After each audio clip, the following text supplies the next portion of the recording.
Now, it's 2021, and you gotta know this, that when it comes to loan rates in the country, we cleared 2020 with them being on a historic low. If we check about the average lending rates, you're going to say that for the entire of 2020, you're going to find something that is pretty much around 11.85%. Fine. The conversations now that if you are actually going for a facility in your bank, then there might be just about running away from the average, which is the 11.85%. Good. Now, just before we say or we talk about what this really means, let's take a look at those average lending rates for the entire of 2020. And I'm actually going to say that they have been on a falling trend. Look at it from 2016 up to where we are right now. You're going to say that I have been on a falling trend from 2015, where they were pretty much on the highest. We're going 5 years back up to where we are in 2020. We'll say you could get an average of 11.85%. Good. Now, two things happened really when you go back to 2019, the removal of the cap on interest rates. Now, this was supposed to be one of the avenues the lenders in the economy were supposed to use so that they could appropriately price their facilities. But is that happening anymore?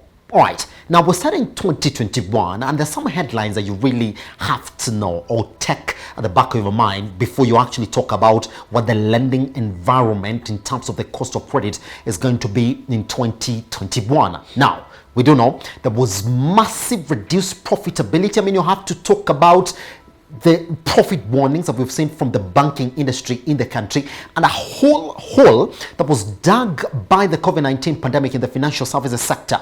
Now, the regulator this time looks as if they might, or he, and I'm talking about the Central Bank of Kenya, might be forced to bow down to the pressure of the lenders in the country who are saying that they need to be given leeway to price their facilities better. Now, conversations around this area that you've got to know, even as we look at that average lending rate in the country. Number one is that we were told, bye-bye to expensive credit.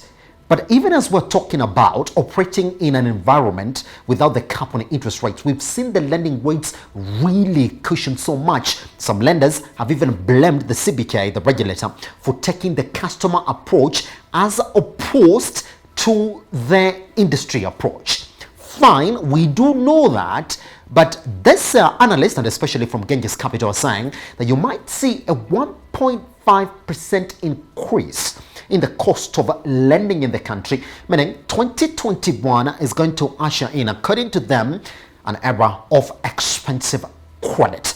Good. Let's move on to another issue that you're waking up to this morning. Now, let's talk about where we are right now when it comes to government debt. And let's look at external debt, but from this area, can we look at what our trend has been, especially when we're talking about our debt levels to China, who is our biggest lender, as we do know of it. And if you look at that graph now closely, you're going to see that we have been on an upward trend. And if you look at where we are right now, all the way up to 2019, we're starting from 2015.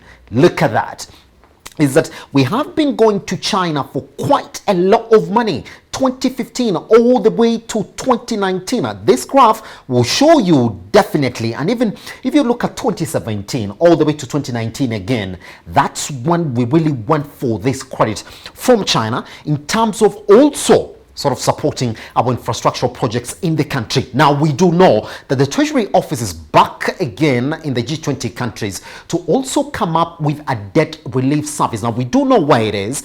We expect to get 40.6 B in terms of a debt relief, but specifically what we need to score is 69 billion. Now, we're quite optimistic about that because we do know the Paris Club of 20 countries, they actually give us the 30.9 billion in terms of debt relief. Now, is it possible for us to get this 69 billion? Now, let's talk about where analysts are looking at is going to be some bit of trouble. Now, you do know that if you look at that debt that we're getting from China, it's not essentially bilateral, because in that there's this composition of commercial aspect of these loans. Now let me show you where the conversation begins. If you look at this data, especially from 2015 to 2020, where we are right now, most of this is actually from China, has been made on commercial basis by government agencies like the quasi-public corporations and state-owned banks such as the China Development Bank and the Exim Bank of China. So the 69B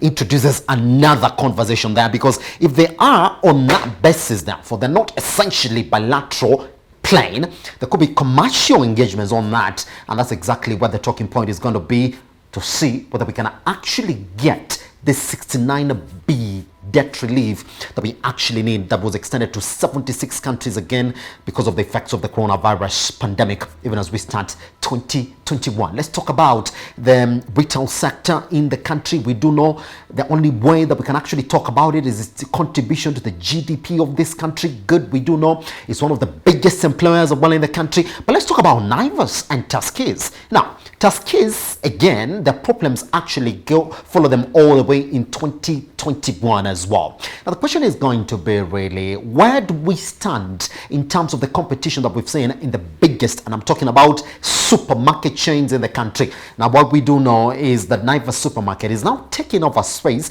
that was originally now held by Tuskys Supermarket. And we're talking about the new Kilifi outlet in Mombasa. Now, we do know Tuskys has been in trouble again. Now, we do know that they sold 30% of their concession to investors, and they were supposed to raise 6 billion. That was supposed to take them out of the red or out of debt with the suppliers. But this news of the multiple closure of their chains and also the takeover from Naivas, who is now could be considered among the biggest retail chains in the country, is one headline that doesn't look good for Tuskys, even as they navigate these tough times that have befallen them all the way from 2015 to date. Now, that contribution is exactly what we're talking about, and we could say has been on an upward trajectory.